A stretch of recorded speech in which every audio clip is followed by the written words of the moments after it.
The morning after the night before is how it feels today as we all wake up to the most unbelievable memory that did the Dow Jones really fall 2,000 points? Did oil prices really collapse by 30% yesterday? Only to find out that actually that nightmare was a reality, and we're all sort of dealing with that once in a generation move on the global markets and how to interpret it, how did it happen?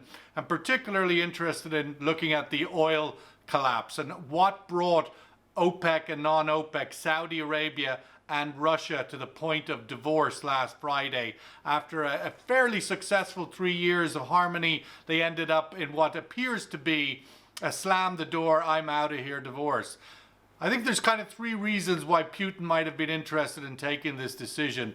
One, it's really quite unbelievable that for 3 years these two 10,000-pound gorillas in the international oil markets have coexisted in the same kitchen, joint chefs cooking up this OPEC output supply cut for a number of years, keeping oil prices nicely propped up. Everybody's happy. But finally, of course, there isn't enough room in the kitchen for two chefs. There's only one Gordon Ramsay. And finally, Putin saw his moment to take full charge of the global oil markets, to really challenge the sort of ancient position of Saudi Arabia as the leader of OPEC.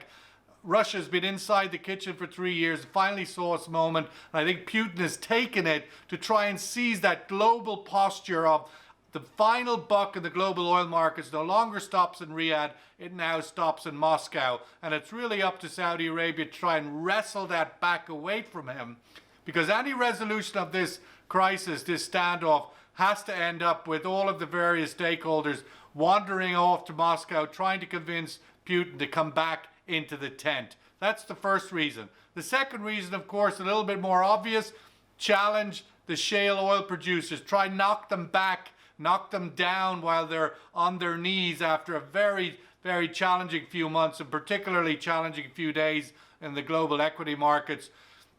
The big shale oil play that has seen millions and millions of barrels on the market in the last few years, taking, of course, all that market share away from Russia and Saudi Arabia and other countries. Putin saw this as a moment to knock them back on their heels, maybe even make them cut some production, but ultimately at least to stop them and to slightly put the needle in to the side of the US, who have been working very hard to stop Russia's new pipeline of exporting gas into Germany. That was frozen 2 months ago. Russia's not happy about that. This was an opportunity to push America back. Let's see if it succeeds. One thing that one would certainly note over the last decade: shale oil producers have been incredibly resilient no matter what the price. But that's reason number two. And finally, reason number three: on April 22nd, Russia has a major referendum vote on its constitution. Big changes locked into that. All Putin's vision for the future of Russia, including structuring Russian law to override international law. Probably the biggest ingredient in all of the constitutional changes, but there are many others. Empowering the parliament, which is an indicator that maybe Putin's looking at going back to being prime minister after he exhausts all the amount of runs he can have as president. But certainly that's a very big vote on April 22nd. Don't expect any resolution of the standoff between OPEC, non-OPEC, Russia, Saudi Arabia before then.